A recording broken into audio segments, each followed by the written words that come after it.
Apa itu Monumen Pancasila Sakti? Monumen Pancasila Sakti dibangun atas gagasan Presiden kedua Indonesia Soeharto.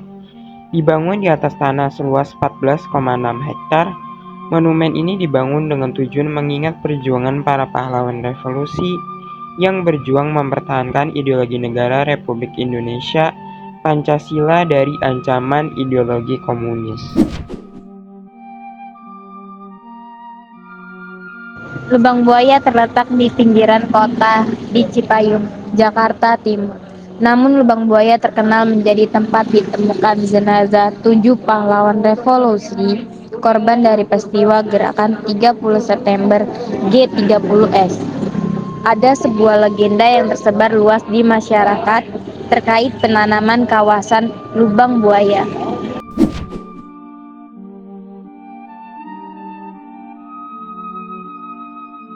Pengertian G30 SPKI. Gerakan 30 adalah sebuah peristiwa berlatar belakang kudeta yang terjadi selama satu malam pada tanggal 30 September hingga 1 Oktober 1965 yang mengakibatkan gugurnya 6 jenderal serta 1 orang perwira pertama militer Indonesia dan jenazahnya dimasukkan ke dalam suatu lubang sumur lama di area Lubang Buaya, Jakarta Timur. Peristiwa ini dimotori oleh pemimpin terakhir PKI, yakni Dipa Nusantara Aidit atau DN Aidit. Berikut ini adalah biodata dari pemimpin PKI, yaitu Dipa Nusantara Aidit. Dipa Nusantara Aidit adalah seorang politikus komunis Indonesia yang menjabat sebagai Sekretaris Jenderal Partai Komunis Indonesia dari tahun 1951 hingga eksekusi kilatnya pada saat pembantaian di Indonesia 1965 sampai 1966. Lahir dengan nama Ahmad Aidit di Pulau Belitung, ia akrab dipanggil Ahmad. Beliau lahir pada 30 Juli 1923 di Pangkalalang dan wafat pada 22 November 1965 di Kabupaten Boyolali. Gerakan pemberontakan yang dilakukan oleh PKI ini mengincar perwira tinggi TNI Angkatan Darat Indonesia. 3 dari 6 orang yang menjadi target masih dibunuh di kediamannya. Sementara itu, beberapa lainnya diculik dan dibawa menuju lubang buaya. G30 SPKI dilatar belakangi oleh dominasi ideologi nasionalisme, agama, dan komunisme atau Nasakom yang berlangsung sejak era demokrasi terpimpin diterapkan, yakni tahun 1959 hingga 1965 oleh Presiden Soekarno. Hal lain yang menyebabkan mencuatnya gerakan ini adalah ketidakharmonisan antara hubungan anggota TNI dan PKI. Selain itu, desas-desus kesehatan Presiden Soekarno juga turut menjadi latar belakang pemberontakan G30 SPKI.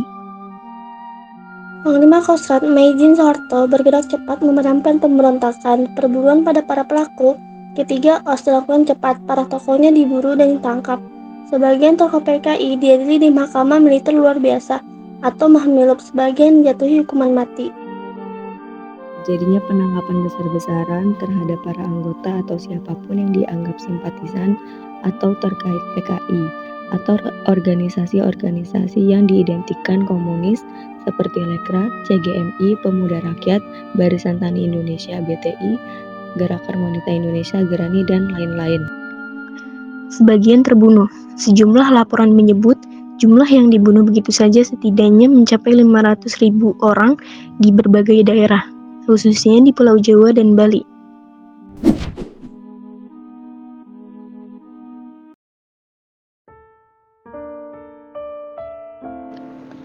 Berikut ini adalah biodata dari pahlawan revolusi.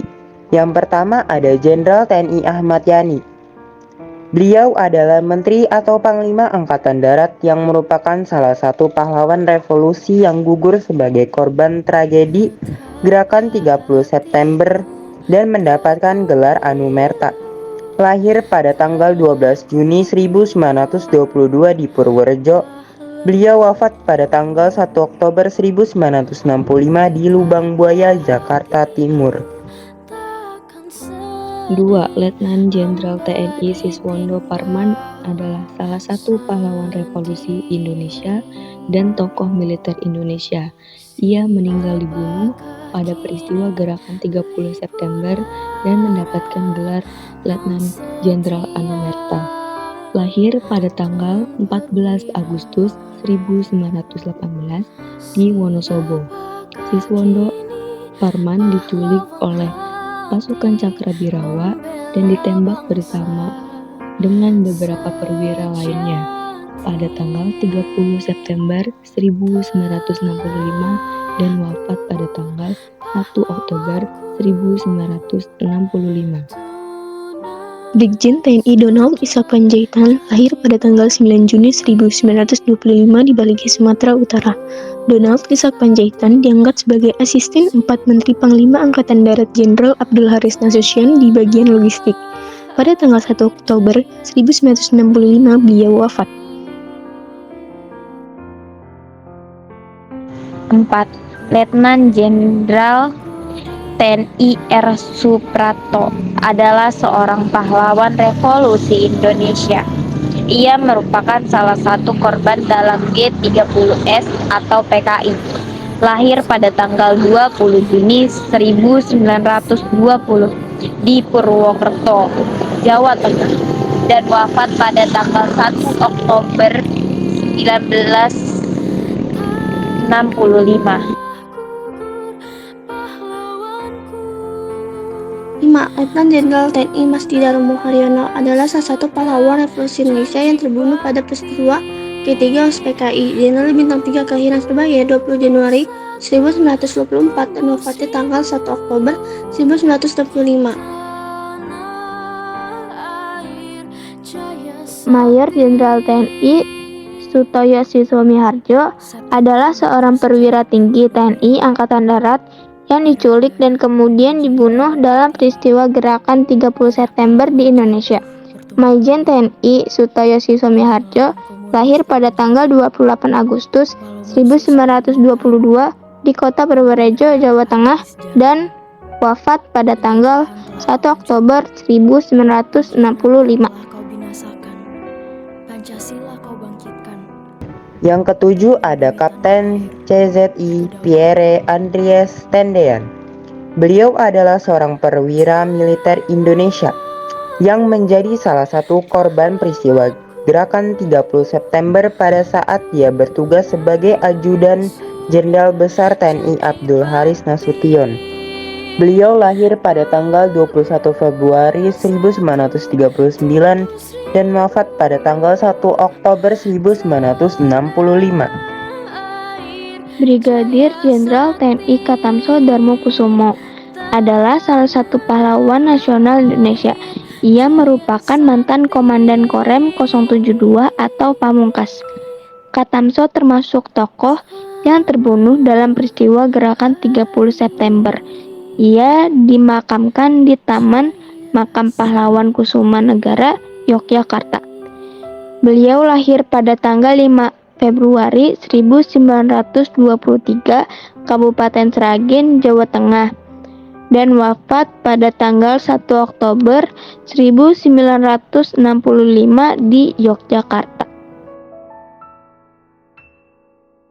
Ajun Inspektur Polisi 2 Anumerta Karel Satswi Tubun atau salah ditulis sebagai Karel Satswi Tubun adalah seorang pahlawan nasional Indonesia yang merupakan salah seorang korban Gerakan 30 September pada tahun 1965. Ia adalah pengawal dari J. Leimena. Beliau lahir pada 14 Oktober 1928 di Rumadian, Maluku dan wafat pada 1 Oktober 1965 di Jakarta.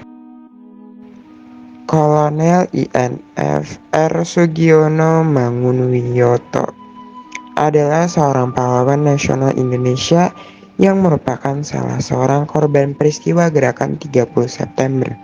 Ia merupakan mantan Kepala Staf Korem 072 atau Pamungkas.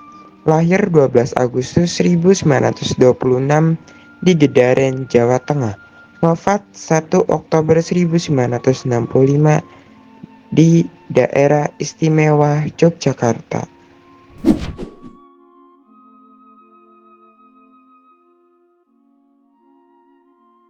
Tujuan utama dari peristiwa G30 SPKI adalah untuk menggulingkan pemerintahan era Soekarno.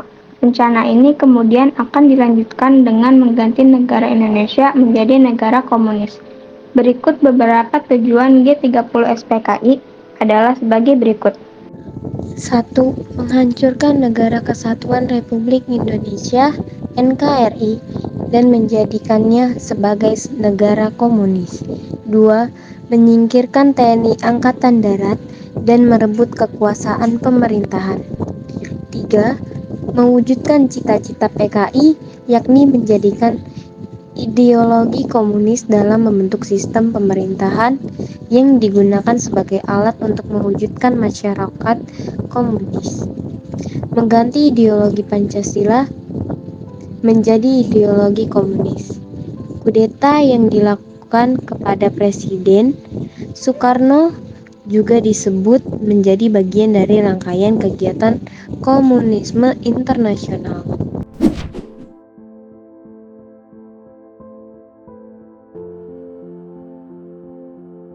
Apa yang terjadi pada peristiwa masa lalu? Peristiwa G30 SPKI atau bisa disebut Gerakan 30 September Partai Komunis Indonesia adalah kudeta militer yang dilakukan oleh sejumlah anggota militer Indonesia yang terjadi pada tahun 1965. 2. Kapan terjadi peristiwa itu? Jawabannya adalah peristiwa G3 SPKI terjadi pada malam 30 September hingga pagi 1 Oktober 1965. Di mana terjadi peristiwa itu? Peristiwa ini terjadi di Jakarta, Indonesia, dengan pusat kejadian di Markas Besar Angkatan Darat Lubang Buaya. 4. Siapa-siapa saja yang terlibat dalam peristiwa itu dan apa hubungan antar pelaku? Pertama, Letnan Jenderal TNI Ahmad Yani 43 tahun.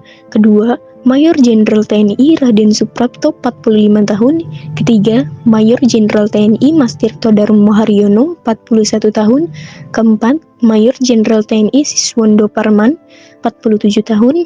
Kelima, Brigadir Jenderal TNI Donald Isa Panjaitan 40 tahun. Keenam, Brigadir Jenderal TNI Sutoyo Siswo Miharjo 43 tahun. Ketujuh, Letnan 1 Per Andries Tenden 26 tahun. Hubungan antara pelaku G30 SPKI dan PKI menunjukkan keterlibatan anggota PKI dalam upaya kudeta tersebut, meskipun tidak semua anggota PKI terlibat atau mengetahui aksi tersebut. Peristiwa ini menjadi pemicu bagi Orde Baru yang dipimpin oleh Soeharto untuk mengambil alih kekuasaan dan menghancurkan PKI yang dianggap sebagai ancaman terhadap pemerintahan. 5. Mengapa peristiwa itu terjadi? Apa latar belakangnya? Apa saja faktor pemicunya? Peristiwa G30 SPKI terjadi sebagai hasil dari ketegangan politik dan ideologis antara kelompok militer Indonesia dan Partai Komunis Indonesia atau PKI. Latar belakangnya adalah PKI ingin mengubah ideologi Pancasila menjadi negara komunis. PKI saat itu merupakan salah satu partai terbesar di Indonesia dengan menempati posisi keempat pada pemilu tahun 1955. Posisi PKI semakin kuat dengan gencar melakukan mobilisasi massa dan dukungan Soekarno. Dan beberapa faktor pemicu utama antara lain 1. Ketegangan ideologis, 2. Polarisasi politik, 3. Krisis ekonomi dan politik, 4. Kekhawatiran anti-komunis, dan 5. Peran asing. Faktor pemicu. Peristiwa ini menjadi pemicu bagi kelompok anti-komunis, terutama militer, untuk melancarkan pembersihan massal terhadap anggota PKI dan simpatisannya. Pembersihan ini melibatkan pembunuhan massal dan penahanan besar-besaran yang tragis, menciptakan dampak jangka panjang terhadap politik Indonesia. PKI dianggap sebagai dalang utama penyebab peristiwa G30S 1965 karena ingin memperkuat pengaruh di pemerintahan sehingga dapat mengganti dasar negara Pancasila dengan komunisme. Bagaimana proses terjadinya peristiwa itu? Jawabannya adalah proses terjadinya dimulai dengan penyusupan ke markas besar Angkatan Darat oleh kelompok militer yang pro-PKI yang kemudian menyebabkan penculikan dan pembunuhan 6 jenderal. Apa dampak peristiwa itu bagi masyarakat sekitar? Dampaknya sangat besar, termasuk pengambil alihan kekuasaan oleh Soeharto, pembubaran PKI, dan penganiayaan terhadap simpatisan PKI. Ribuan orang tewas atau ditahan selama pembersihan yang terjadi setelahnya, menciptakan trauma yang berkepanjangan dalam masyarakat Indonesia.